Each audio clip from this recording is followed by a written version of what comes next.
Hai, Assalamualaikum warahmatullahi wabarakatuh. Kembali lagi di vlog sederhana ibu rumah tangga. Bagaimana kabarnya hari ini teman-teman? Mudah-mudahan kita semua selalu sehat ya. Sebelumnya, terima kasih banyak buat teman-teman yang udah bersedia untuk klik video ini. Dan bagi teman-teman yang belum bergabung, silahkan klik subscribe-nya ya. Dan aktifin nada loncengnya supaya bisa dapat notifikasi terbaru dari aku. Nah, di sini aku lagi beresin perabotan dapur ya teman-teman. Dan kebetulan ini ada perabotan dapur yang dari kayu ya, bahannya udah hitam banget teman-teman. Dan karena ini udah lama juga nggak aku pakai. Nah, ini ada talenan, terus ada alat masak juga ya teman-teman. Ada cuet juga ya, ini buat bikin sambal. Ini bisa teman-teman lihat warnanya itu hitam ya, jamuran gitu teman-teman, dan daripada aku buang gitu ya, karena ini masih dapat digunakan. Jadi aku mau bersihin. Untuk bahan-bahannya ini ada cuka, terus ada garam dapur juga, dan ini aku pakai amplas kasar ya teman-teman. Dan ini nggak ketinggalan juga pakai sunlight ya teman-teman.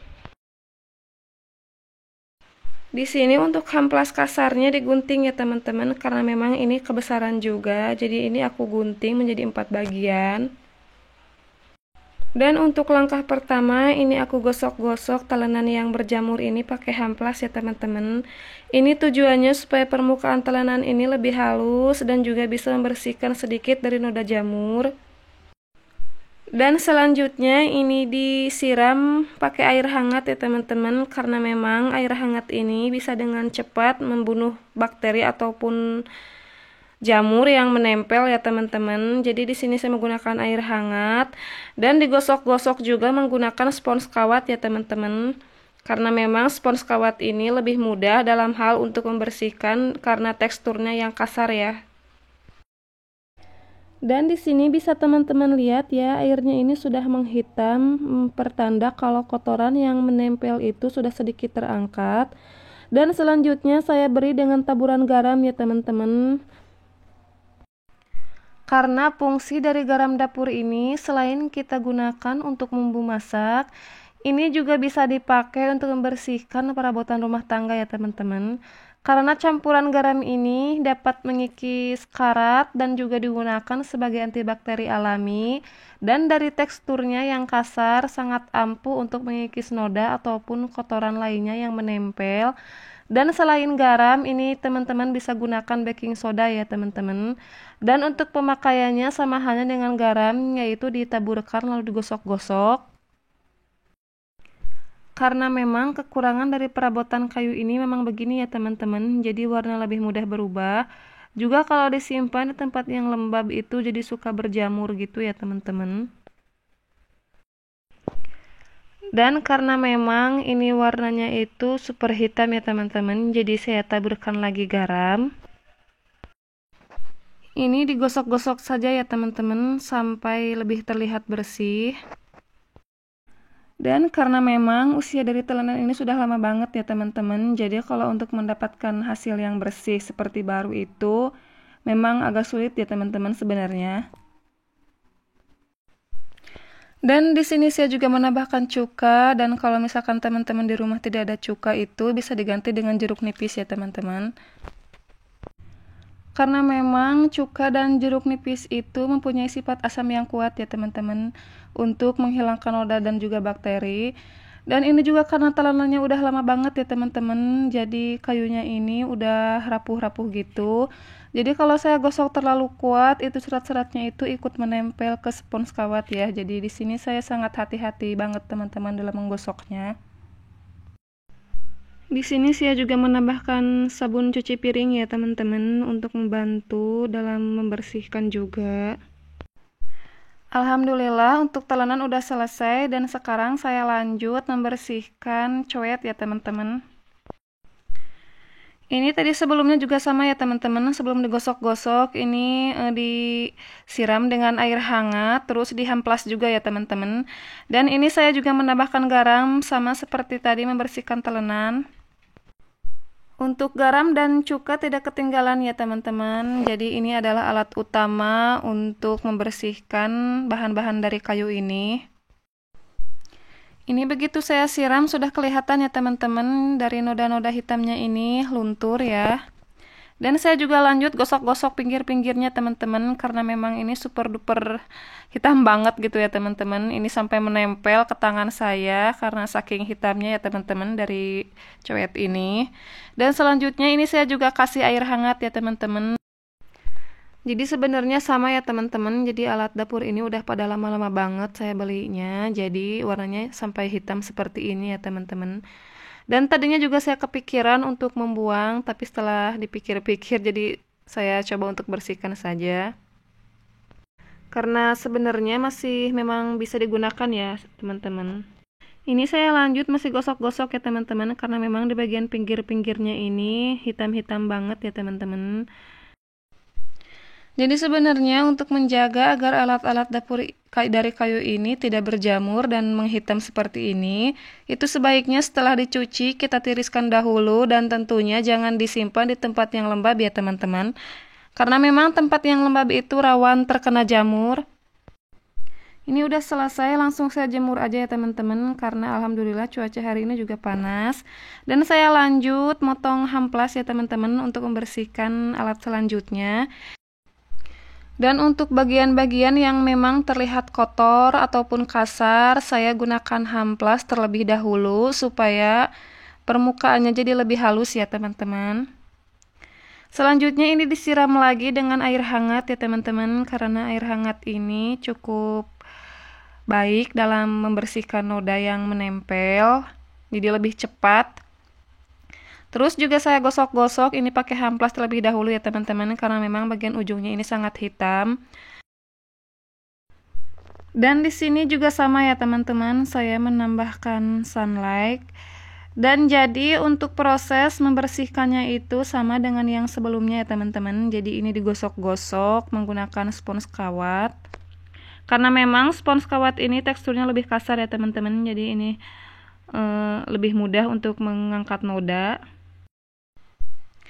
Dan di sini untuk alat mengulek ataupun coet ya teman-teman, saya lebih suka menggunakan dari alat yang berbahan kayu seperti ini.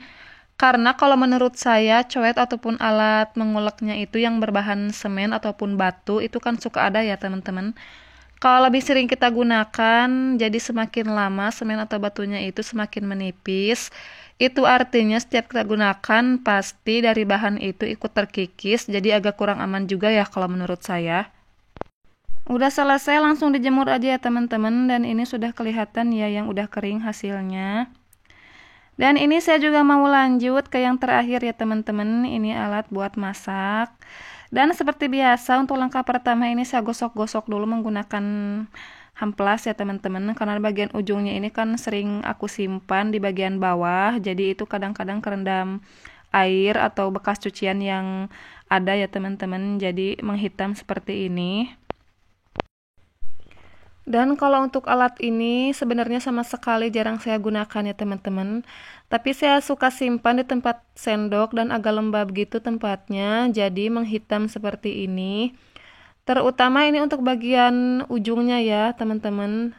Menggosoknya pun ini harus lebih kuat karena memang ini susah banget dan mungkin ini sudah meresap sampai ke dalam yang hitamnya ini. Dan di sini akan saya coba saja untuk bersihkan, dan nanti kalau untuk hasilnya bisa dilihat kalau udah kering ya teman-teman. Dan ini saya tambahkan cuka makan ya teman-teman.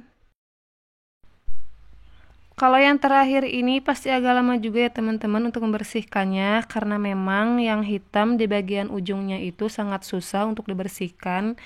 Ini karena mungkin jarang dipakai juga, terus jarang aku cuci ya, karena memang pikiran aku ini nggak pernah dipakai, jadi menghitam seperti ini. Karena memang kekurangan dari alat kayu ini ya teman-teman, kalau misalkan jarang kita pakai itu, jadi warnanya itu cepat hitamnya ya teman-teman.